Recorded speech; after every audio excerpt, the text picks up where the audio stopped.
देखे सब लोग टोरॉइड क्या होता है? टोरॉइड, टोरॉइड कुछ नहीं, मान लीजिए आपके पास ये है, ठीक है,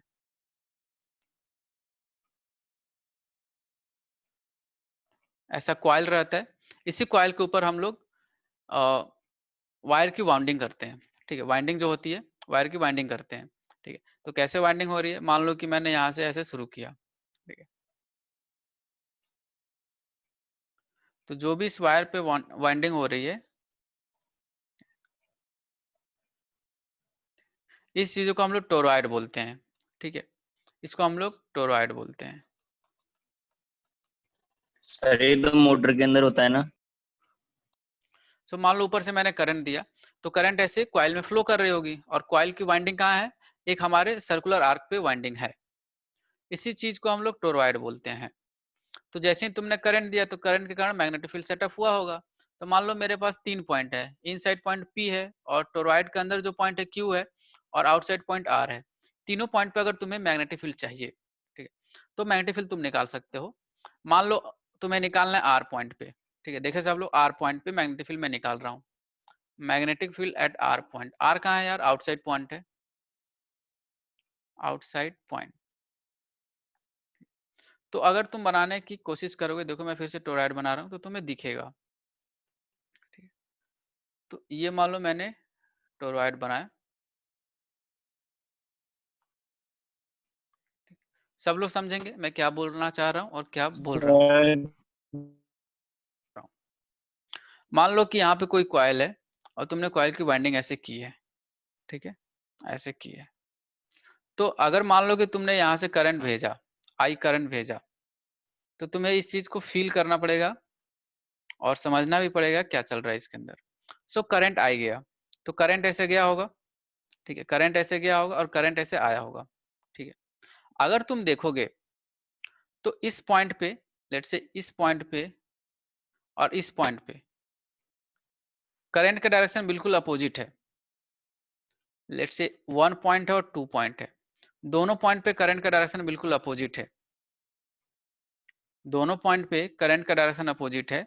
ये आपको समझ में आना चाहिए कि एक साइड से करंट इंटर कर रही है, मतलब एक साइड से करंट इंटर करेगी, दूसरी साइड से निकलेगी, फिर एक साइड से इंटर करेगी, दूसरी साइड से निकलेगी। तो जो करंट का डायरेक्शन आता है एक्चुअली, जो आपको दिखेगा करंट का डायरेक्शन, तो मान लो अगर करंट का डायरेक्शन यहाँ से मैं यहाँ से इंटर करा रहा हूँ, अगर मैं इस करंट का डायरेक्शन क्रॉस बता दिया 1 पॉइंट पे, तो दूसरे पॉइंट पे मुझे डॉट बनाना पड़ेगा, क्योंकि जो वाइंडिंग हो रही होगी, लेट से अगर मैं आपको दिखाऊं, मेरा यहाँ पे कॉइल है, तो ऐसे वाइंडिंग हो रही है, तो यहाँ से अगर करंट इंटर कर रही है तो यहाँ से एग्जिट कर रही होगी। सब लोग इस चीज को समझना पड़ेगा आपको। आपके पास अगर पेन है तो पेन को आप लेके समझ सकते हैं कि अगर इस पे वाइंडिंग हो रही है, तो एक साइड से करंट अगर इंटर कर रही है तो दूसरे साइड से करंट बाहर निकल रही होगी। तो एक साइड करंट का डायरेक्शन और दूसरे साइड दोनों में अपोजिट डायरेक्शन होगा, एक साइड से इंटर होगी, एक साइड से एग्जिट करेगी। तो एक साइड क्रॉस बनाना पड़ेगा आपको कॉइल के, और कॉइल के एक साइड आपको डॉट बनाना पड़ेगा। ये बात सब लोगों को क्लियर होना चाहिए। सो एक जगह मैं डॉट बना सकता हूँ और एक जगह क्रॉस बना सकता हूँ। तो जो करंट आपको दिखेगा, लेट से यहाँ पे क्रॉस बनाया तो यहाँ पे डॉट बनाया, यहाँ पे क्रॉस बनाया चारों तरफ, तो यहाँ पे डॉट मैंने बनाया, ये करंट का डायरेक्शन है।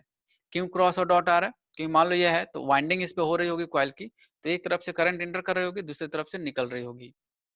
Is it clear to everyone? क्या सब लोगों को डायरेक्शन समझ में आ रहा है?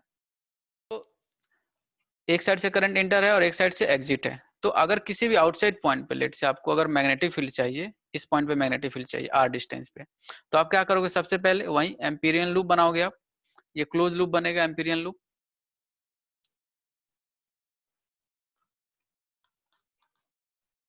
ऐसा। लेट से अगर ये आर डिस्टेंस पे आप मैग्नेटिक फील्ड निकाल रहे हो, तो एम्पीरियन लूप बनाओगे, ये एम्पीरियन लूप हुआ आपका, एम्पीरियन लूप।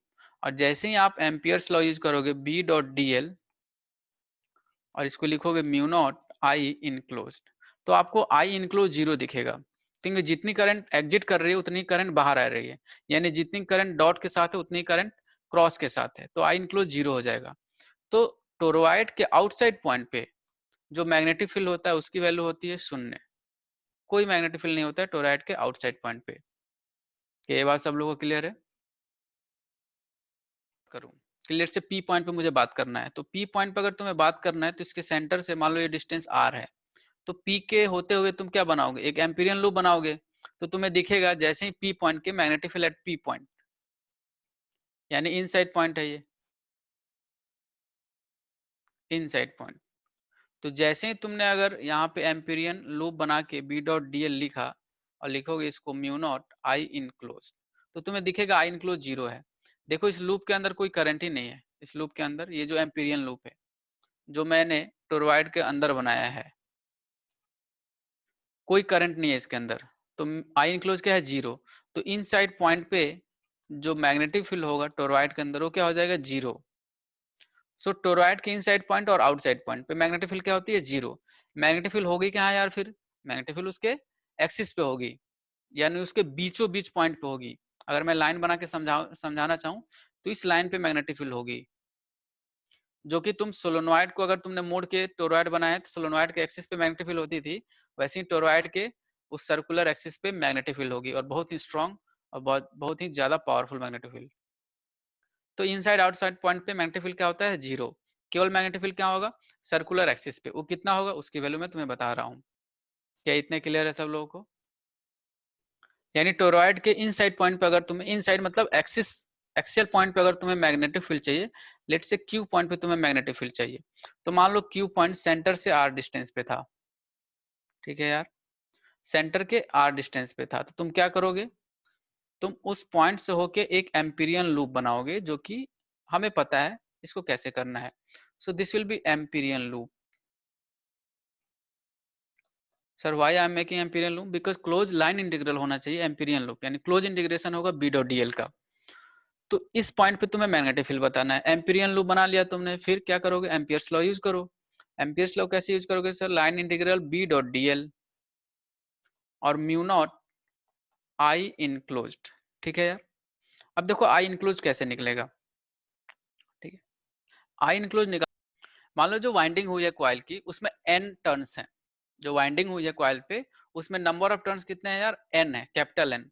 तो जब मैं लाइन इंटीग्रल लिखूंगा यहाँ पे B dot D L mu naught capital N I मैं लिख सकता हूँ, आई इनक्लोज कितना है, आई, ठीक है, आई इनक्लोज कितना है, आई। और सर ये एन कितना है, कैपिटल एन क्या है, नंबर ऑफ टर्न्स, कि उस पे जो गोला बना होगा, सर्कुलर रिंग बना होगा वाइंडिंग के कारण, वो एन बना होगा, नंबर ऑफ टर्न्स, लेट से 100 हुआ, 1000 हुआ, 50 हुआ, ठीक है, 500 हुआ, doesn't matter. So number of turns capital N हुआ, ठीक है यार। अब देखो मैग्नेटिक फील्ड क्या है, कांस्टेंट है, बाहर निकाल लो। सो मैग्नेटिक फील्ड इंटीग्रेशन से बाहर, इंटीग्रेशन डीएल म्यू नॉट आई। अगर कैपिटल एन की वैल्यू तुम देखोगे तो छोटू एन इंटू लेंथ में लिख सकता हूँ, लेंथ ऑफ द वायर। छोटू एन और कैपिटल एन में दोस्त डिफरेंट है, दोनों डिफरेंट है। छोटू एन होता है number of turns per unit length, capital N होता है कितने नंबर ऑफ टर्न्स हैं, कितने रिंग्स बने हुए हैं उस वायर पे। तो छोटू एन इंटू एल, मैंने कैपिटल एन लिख दिया। फिर इसको और अच्छे तरीके से लिखोगे तो देखो डीएल का क्लोज इंटीग्रेशन क्या हो जाएगा यार, उसकी लेंथ यानी 2 पाई आर, उस सर्किल की लेंथ पेरीमीटर, और ये क्या हो जाएगा म्यू नॉट आई एन, और लेंथ कितना है वायर का, लेंथ कितना होगा, ठीक है, अगर मान लो एक टर्न है तो 2 पाई आर, सो लेंथ इसकी 2 पाई आर हो गई। तो यहां से तुम देखोगे तो 2 पाई आर कैंसिल आ जाएगा। सो एक्सिस पे जो मैग्नेटिक फील्ड होगी वो म्यू नॉट एन आई होगी। अगर तुम्हें ध्यान हो तो यही सोलोनॉइड में भी आता था, तो सेम कॉन्सेप्ट आता है सोलोनॉइड का। सो टोरॉइड के भी एक्सियल सर्कुलर एक्सिस पे जो मैग्नेटिक फील्ड होता है mu naught N I. Sir छोटू एन क्या है, number of turns per unit length, which is very important, ये आपको समझना पड़ेगा। सो सारा का सारा मैग्नेटिक फील्ड कहाँ होता है टोरॉइड के केस में, उसके एक्सियल पॉइंट पे, एक्सिस पे, ठीक है। यही सोलोनॉइड में भी होता है, आउटसाइड पॉइंट पे मैग्नेटिक फील्ड होता है सोलोनॉइड के केस में, बट हम लोग उसको नेग्लिजिबल मान लेते हैं। तो सारा का सारा जो स्ट्रॉन्ग यूनिफॉर्म मैग्नेटिक फील्ड होता है वो टोरॉइड के सर्कुलर एक्सिस पे होता है और सोलोनॉइड के एक्सिस पे होता है। तो ये आपको मैग्नेटिक फील्ड का एक्सप्रेशन ध्यान रखना पड़ेगा सोलोनॉइड के केस में भी और टोरॉइड के केस में। क्या ये बात सब लोग क्लियर है? अब जो हम लोग चीज सीखेंगे वो सीखेंगे कि मान लो कोई करंट कैरिंग वायर है या करंट कैरिंग कंडक्टर है, तो उस पे करंट के कारण मैग्नेटिक फील्ड क्रिएट हो रहा है, ये तुम्हें पता चल गया है, कंडक्टर के कारण मैग्नेटिक फील्ड तुम लिख सकते हो, ठीक है। अब अपने को लिखना है कि कोई भी करंट कैरिंग कंडक्टर है उस पे फोर्स कितना लगेगा। सो मैग्नेटिक फोर्स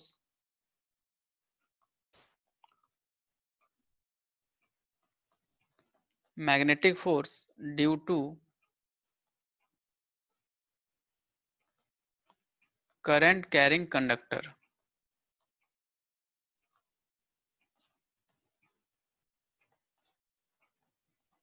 कोई भी कंडक्टर है, वायर है, अगर उसमें करंट बह रहा है तो उसके कारण मैग्नेटिक फील्ड क्रिएट होगा और उसी कारण उस पर फोर्स लगेगा। लेट्स से मेरे पास कोई कंडक्टर है, ठीक है, ऐसा, या magnetic force due to a current carrying conductor when placed in a magnetic field, मुझे लिखना पड़ेगा व्हेन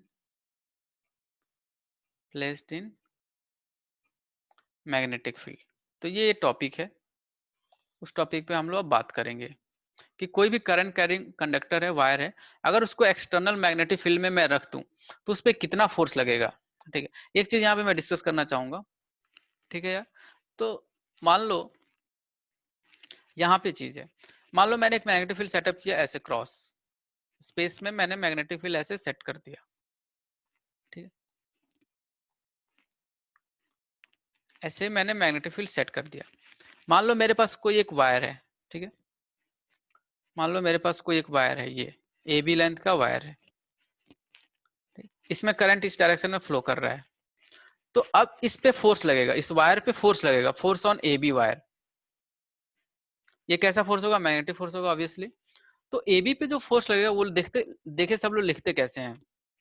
एबी पे जो फोर्स लगेगा I D L cross B या आई एल क्रॉस बी, मैं डायरेक्ट लिख देता हूं आपके लिए, आई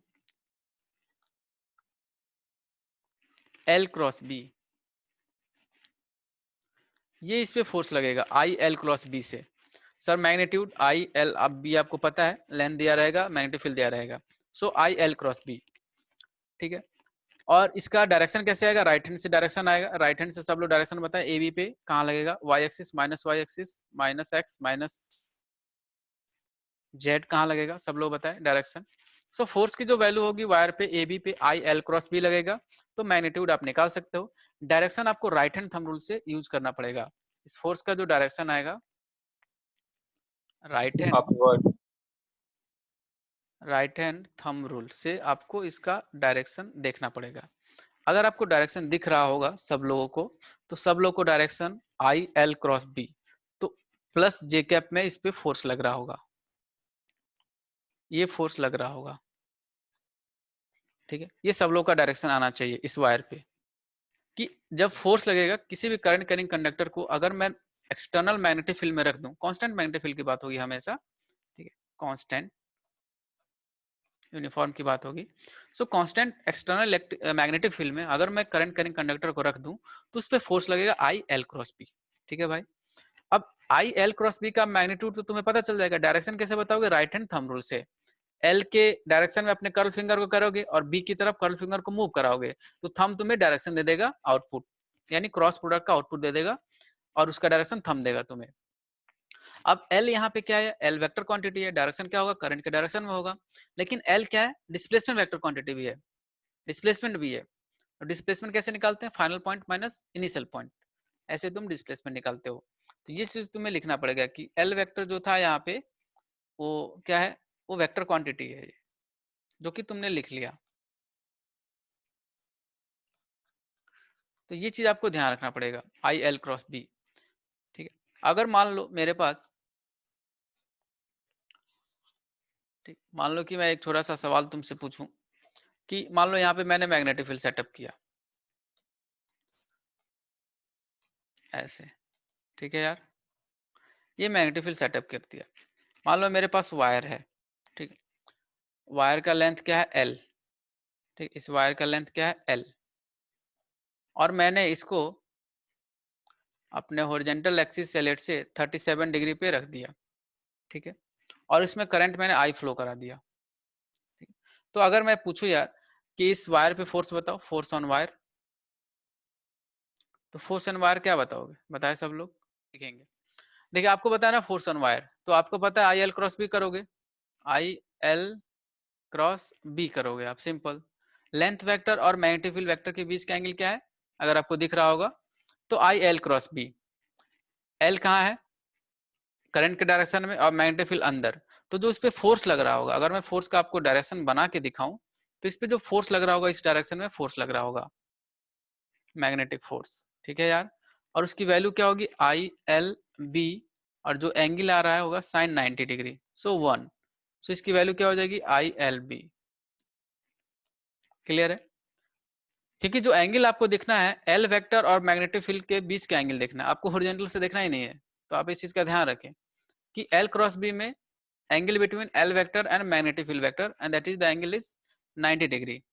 ठीक है, तो ये आपको ध्यान रखना पड़ेगा क्योंकि मैग्नेटिक फील्ड अंदर है और डीएल ऊपर है, तो 90 degree angle. Is it clear to everyone? मान लो मेरे पास ऐसा मैग्नेटिक फील्ड मैंने सेटअप किया है, सर ये तो सेट किया है। ठीक। मान लो मेरे पास एक वायर है, ठीक है, ऐसा वायर है। ठीक है, ये जो वायर है और इसमें इसमें करंट फ्लो कर रही है आई। इस वायर का जो कोऑर्डिनेट है 2,3 है, और इस वायर का जो एंड पॉइंट है ये कोऑर्डिनेट है 5,7। ठीक है, मैग्नेटिक फील्ड इस डायरेक्शन ऐसे मैंने सेट कर रखा है अपना। ठीक, अगर मैं तुमसे पूछूं यार इस पे फोर्स बताओ, अगर करंट आई जा रही है तो इस पे फोर्स बताओ, इस वायर पे फोर्स ऑन वायर। सब लोग बताओ जल्दी से, मैच करें आप लोग। सर फोर्स ऑन वायर चाहिए तो आप क्या लिखो, आई एल क्रॉस बी, खत्म। ठीक है सर, ये क्या है, एल क्या है, डिस्प्लेसमेंट वेक्टर। तो जब आप डीएल तुम लिखोगे या डेल्टा एल निकालोगे, ठीक है, तो डिस्प्लेसमेंट वेक्टर तुम लिखोगे तो तुम दिख जाएगा 5 - 2 क्या हो जाएगा, 3 आई कैप, और 7 - 3 4 जे कैप। ठीक है, ये डिस्प्लेसमेंट वेक्टर आ गया तुम्हारे पास। इसका अगर मैग्नीट्यूड निकालोगे तो 5 आ जाएगा, तो फोर्स कितना आ जाएगा, I L cross B, so 5 I B.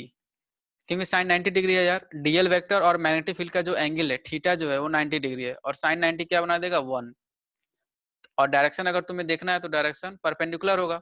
ध्यान से देखे सब लोग कि जो आउटपुट होता है क्रॉस प्रोडक्ट का, that output is perpendicular to both input vectors. L के वेक्टर भी परपेंडिकुलर रहता है और बी वेक्टर के भी परपेंडिकुलर रहेगा फोर्स। ये क्रॉस प्रोडक्ट में मैंने आपको 1.5 साल पहले बता चुका हूँ, तो आपको ध्यान रखना पड़ेगा ये सारी चीजें कि ए क्रॉस बी अगर मैं लिख रहा हूँ दोस्त, और इसका आउटपुट सी है, तो C is going to be perpendicular with B and C is also going to be perpendicular with A. बहुत ही काम की बात है, ये आपको ध्यान रखना पड़ेगा। So the answer will be 5 I B. Let's say I have another question कि ऐसे मैंने मैग्नेटिक फील्ड सेट किया है। ठीक है यार, ऐसे मैंने मैग्नेटिक फील्ड सेट कर दिया है। मेरे पास एक सेमी सर्कुलर वायर है ऐसे। ठीक है भाई, यहाँ पे करंट आई जा रहा है। ठीक है, अगर इस सेमी सर्कुलर वायर का जो आर्क बना है, अगर रेडियस आर है, तो अगर मैं फोर्स की बात करूं, सो फोर्स बताए सब लोग, फोर्स का मैग्नीट्यूड ऑर्डर पहले क्या लिखोगे, और फोर्स लिखना है तो तुम क्या लिखोगे, आई एल क्रॉस बी, ये तुम लिखोगे फोर्स। ठीक है, अब एल क्या है, डिस्प्लेसमेंट वेक्टर है, तुम्हें डिस्प्लेसमेंट दिख जाएगा 2r, और डिस्प्लेसमेंट वेक्टर ये तुम्हारा डिस्प्लेसमेंट वेक्टर हुआ, मान लो ये डिस्प्लेसमेंट वेक्टर हो गया जिसकी लेंथ क्या है 2r। ठीक है, तो इसको तुम ऐसे भी सोच सकते हो कि सर एक वायर होगा, ऐसे करंट जा रहा होगा, और जो इसकी लेंथ है ये 2r है, और करंट आई है, तो क्या हो जाएगा 2r/i/b, ये फोर्स का मैग्नीट्यूड हो गया। ठीक है यार, और तुम्हें अगर डायरेक्शन की बात करना है तो आई एल क्रॉस बी लगाओ, एल क्रॉस बी, तो फोर्स इस पे ऊपर लग रहा होगा। इस सर्कुलर जो सेमी सर्कुलर वायर है इस पे फोर्स इस डायरेक्शन में लग रहा होगा, सो ये मैग्नेटिक फोर्स का डायरेक्शन होगा। क्लियर है? सो मैग्नीट्यूड 2r/i/b और डायरेक्शन फोर्स का ये हो गया। मान लो एक छोटा सा क्वेश्चन और बताएं कि ऐसे मैग्नेटिक फील्ड है, ऐसे मैंने सेटअप कर रखा है। ठीक है, अगर मान लो मैंने एक स्क्वायर प्लेट रख दिया ऐसे, ठीक है, ठीक है, स्क्वायर शिप में मैंने वायर रख दिया और इधर से करंट आई दे दिया, तो ऐसे करंट आई फ्लो कर रहा है, ऐसे फ्लो कर रहा है। ठीक है, और ऐसे मिल जा रहा है। अगर मैं तुमसे पूछूं कि ये फोर्स ऑन वायर बताओ, इस वायर पे फोर्स कितना लगेगा, सब लोग निकाले। ये जो क्वेश्चन है सिंपल इक्विलेटरल ट्रायंगल है। ठीक है, आपको मैग्नेटिक फील्ड मैंने आई कैप में रख रखा है, तो तीनों वायर पे आपको फोर्स बताना है। ठीक है, आपको दिख जाएगा ए बी पे जैसे इसने बताया 0 होगा, बाकी भी बी सी और सी ए पे भी आप निकाल सकते हो। सो नेक्स्ट टॉपिक जो हम लोग डील करने जा रहे हैं वो है force between two infinite current carrying wire. ठीक है, the next topic is force between. Sir ये फोर्स लगती कहाँ पर है पर? जो नेक्स्ट टॉपिक हम लोग देखने जा रहे हैं, फोर्स बिटवीन टू इनफाइनाइट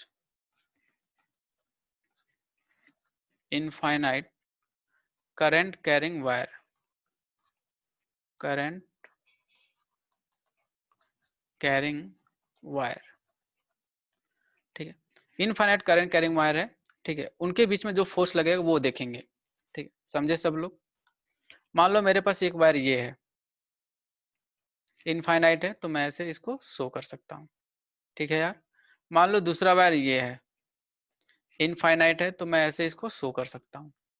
मान लो दोनों वायर में मैंने करंट दे दिया, लेट्स से इस बार सेम करंट दे रहा हूँ, फिर मैं डिफरेंट भी दे सकता हूँ, ठीक है। सो हम लोग कॉन्सेप्ट पे बात करेंगे। सो दो करंट कैरिंग इनफाइनाइट वायर है, इसको मैंने ऐसे रख दिया, पैरेलली रख दिया, ठीक है। मान लो इनके बीच का डिस्टेंस मैंने तुम्हें कुछ दे दिया, लेट्स से डिस्टेंस मैंने दे दिया, ये डिस्टेंस मैंने दे दिया डी, ठीक है, छोटू डी मैंने डिस्टेंस दे रखा है। तो अब तुम्हें बताना है, या लेट से मैंने और क्लैरिटी के लिए इसको I1 और I2 लिख दिया ताकि तुम्हें एक्सप्रेशन समझ में आए।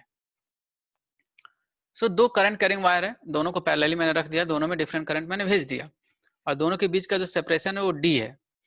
तो अब तुमसे पूछा जाएगा ये दोनों वायर पे जो भी इनफाइनाइट कंडक्टर है, इन पे फोर्स लगेगा। अब वो फोर्स कैसे लगेगा, देखो यार कितना सिंपल है, सब लोग समझे। कहीं आपको डाउट है, like doubts are always welcome, किसी भी मोमेंट पे आप हेजिटेट ना करें, आप पूछे चीजों को, ठीक है। समझना अपना काम है।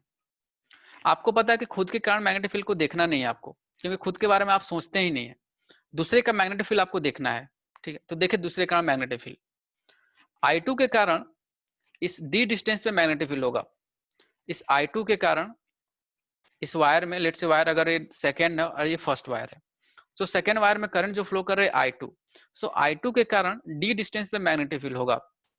अगर मैग्नेटिक फील्ड का अगर आप डायरेक्शन कोई बता देगा, आई विल वेरी हैप्पी कि इस पॉइंट पर अगर मुझे डायरेक्शन बनाना है तो मैं डॉट डायरेक्शन बनाऊंगा।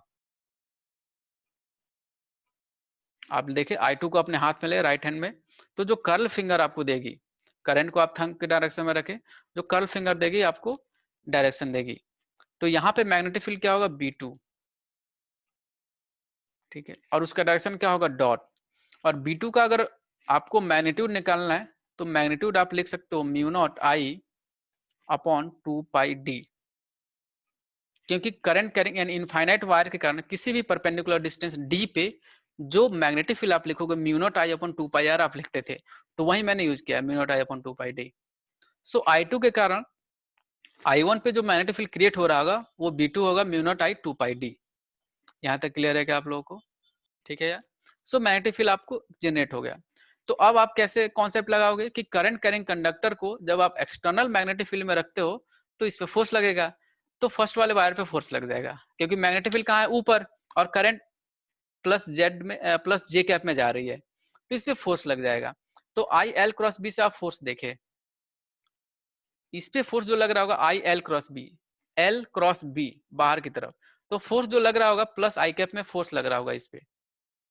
और फोर्स को मैं बोल सकता हूँ force on one due to second impact, और इसकी वैल्यू अगर आप लिखोगे force on one due to two, तो आप लिखोगे आई यानी I1 के कारण एल क्रॉस बी, ये आप लिखोगे, ठीक है। लेट से अगर इस कंडक्टर का एक पोर्शन में हम लोग बात कर रहे हैं, एल पोर्शन में अगर हम लोग बात कर रहे हैं, इस कंडक्टर के एल पोर्शन में बात कर रहे हैं, लेंथ, ठीक है। सो लेंथ पोर्शन में अगर बात कर रहे हैं हम लोग, तो F12 जो होगा आई एल, और ये जो मैग्नेटिक फील्ड होगा ये B2 का मैग्नेटिक फील्ड होगा। तो जैसे ही आप वैल्यू रखोगे I1 एल और B2 की वैल्यू क्या रखोगे, mu naught I2 upon 2 pi D. तो force on one due to two आपको दिखेगा mu naught I1 I2 L upon 2 pi D. This is force on one due to two. Sir due to two क्यों है, क्योंकि second wire के कारण जो magnetic field create हो रहा था B2, उसका इंपैक्ट I1 पे आ रहा है, that's why this is force on one due to two, ठीक है। तो ये कॉन्सेप्ट, पहला कॉन्सेप्ट क्या था कि करंट कैरिंग वायर है उसके कारण मैग्नेटिक फील्ड होगा, जो आपने B2 देख लिया, डी डिस्टेंस पे मैग्नेटिक फील्ड आपने लिख दिया mu naught I2 upon 2 pi D, ठीक है भाई।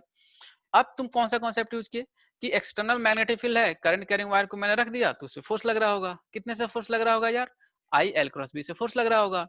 सर आई किसका होगा, फर्स्ट वायर का, करंट का, और एल होगा इसी का लेंथ, और B2 किसका होगा, B2 होगा क्योंकि सेकंड वायर के कारण मैग्नेटिक फील्ड तुमने लिखा है, तो B2 की वैल्यू तुमने लिखा तो ये एक्सप्रेशन तुम्हारे पास आ गया। This is force on 1 due to 2। Clear है सब लोगों को? फोर्स ऑन 2 ड्यू टू 1 लिखोगे तो बहुत सारे लोगों को समझ में आ गया होगा मैं क्या लिखना चाहता हूँ। सो फोर्स ऑन 2, अगर यहाँ पे तुम मैग्नेटिक फील्ड देखोगे B1, ठीक है, सो B1 की वैल्यू तुम लिख सकते हो mu naught I1 upon 2 pi D. और अगर डायरेक्शन की बात करोगे तो डायरेक्शन क्या होगा? क्रॉस होगा यार। B1 का डायरेक्शन क्रॉस होगा। जिन लोग को डायरेक्शन में प्रॉब्लम है प्लीज आप अपना राइट हैंड यूज करें, ठीक है।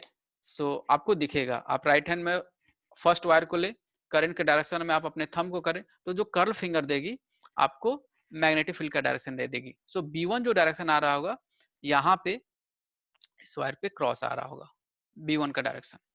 अब सेम वैसे I2 पे फोर्स लग रहा होगा, सो I2 यानी L क्रॉस B, तो जो सेकेंड वायर पे जो फोर्स लग रहा होगा इस डायरेक्शन में फोर्स लग रहा होगा, and this is force on 2 due to 1। तो फोर्स ऑन 2 ड्यू टू 1 जैसे ही आप लिखोगे तो क्या लिखोगे? आई एल क्रॉस बी, ये आप लिखोगे। अब आई कौन सा होगा यार? I2 होगा। किसी एल में एल लेंथ में हम लोग बात कर रहे हैं तो एल रखूंगा। और मैग्नेटिक फील्ड कौन सा होगा यार? B1 होगा। तो जैसे ही आप इसकी वैल्यू रखोगे I2 L और B1 की वैल्यू क्या रखोगे? Mu naught I1 upon 2 pi D, तो आपको ये सेम एक्सप्रेशन दिखेगा, mu naught I1 I2 L upon 2 pi D. So this is force on 2 due to 1, ठीक है। अगर आपको समझ में आ रहा होगा तो F1 और F21 एक्शन रिएक्शन पेयर भी हो सकते हैं, हो ही रहे हैं। Same nature of forces equal in opposite direction on two different objects. क्या मैं सही बोल रहा हूँ क्या आपको? सो F1 और F21, F12 और F21 एक्शन रिएक्शन पेयर भी होंगे क्योंकि सेम नेचर है, मैग्नेटिक फोर्स है, दो डिफरेंट ऑब्जेक्ट पे लग रहे हैं और इक्वल और अपोजिट डायरेक्शन में लग रहे हैं। सो this is F12 F21 mu naught I1 I2 L upon 2 pi D. जो हम लोग बात करेंगे वो हम लोग पर यूनिट लेंथ बात करेंगे। सो लेट से अगर मैं पर यूनिट लेंथ आपसे बात करूं, ठीक है, सो ये आपका वायर था, इसमें करंट आपने I2 भेजा था और इसमें करंट आपने I1 भेजा था। इस पे फोर्स इस डायरेक्शन में और इस पे फोर्स इस डायरेक्शन में। लेट से F12 आपने बोला था और इसको F21 बोला था, और दोनों का जो वैल्यू था, ठीक है, अगर आप मैग्नीट्यूड की आपने बात किया होगा F21, तो जो दोनों का मैग्नीट्यूड आया था वो म्यू नॉट I1 I2 किसी पर्टिकुलर अगर लेंथ सेक्शन में हम लोग बात कर रहे हैं, वायर के किसी पर्टिकुलर L सेक्शन में बात कर रहे हैं, और डिस्टेंस 2 पाई डी। तो ये आपको डिस्टेंस जो दो वायर के बीच का डिस्टेंस डी था। सो ये आपने लिख दिया। अगर मुझे आपसे बात करना है फोर्स पर यूनिट लेंथ, ठीक है यार, सो फोर्स पर यूनिट लेंथ, फोर्स पर यूनिट लेंथ बात करोगे तो क्या लिखोगे? F12 divided by L। तो ये जो वैल्यू आएगी mu naught I1 I2 upon 2 pi D. ये एक्सप्रेशन आपको बिल्कुल याद होना चाहिए।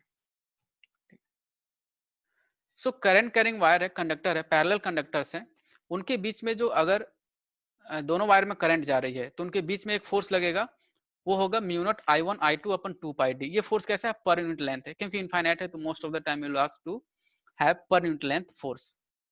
क्योंकि इनफाइनाइट है तो पर्टिकुलर लेंथ में आपसे बात नहीं किया जाएगा। अगर पर्टिकुलर लेंथ में वो बात कर रहा है तो आपको वैल्यू लिखना पड़ेगा म्यू नॉट I1 I2 अपन 2 पाई डी। तो ये फोर्स आपको ध्यान रखना पड़ेगा, ठीक है। अब इस फोर्स की खासियत क्या है? देखिए, अगर मैं करंट का डायरेक्शन चेंज कर दूं, अभी अगर आपको दिख रहा होगा तो अट्रैक्टिव इन नेचर है। जो फोर्सेज आपको दिख रहा है F12 और F21 वो अट्रैक्टिव इन नेचर है। अगर मैं करंट का डायरेक्शन रिवर्स कर दूं, मान लो I1 इधर भेज दूं और I2 इधर भेज दूं, तो फोर्स का डायरेक्शन क्या हो जाएगा? रिवर्स हो जाएगा। आप देखिए सब लोग, आपको दिख जाएगा रिवर्स। I1 के कारण यहाँ पे मैग्नेटिक फील्ड क्या होगा? I1 के कारण मैग्नेटिक फील्ड क्या होगा? क्रॉस होगा, यहाँ पे क्रॉस होगा magnetic field. So DL cross B करोगे तो इस पे फोर्स इस डायरेक्शन में लग जाएगा, एल क्रॉस बी से F12 ड्यू टू 1, ठीक है। उसके कारण यहाँ पे मैग्नेटिक फील्ड देखोगे तो यहाँ पे मैग्नेटिक फील्ड क्या आ जाएगा? डॉट आ जाएगा I2 के कारण। और एल क्रॉस बी लगाओगे तो इस पे फोर्स लगेगा इधर F12। तो जैसे ही आपने करंट का डायरेक्शन रिवर्स कर दिया तो ये फोर्सेस क्या हो गए? Repulsive in nature. तो ये अट्रैक्टिव इन नेचर हो जाएंगे अगर सेम डायरेक्शन में करंट है तो, और अगर अपोजिट डायरेक्शन में करंट हो गए तो रिपल्सिव इन नेचर।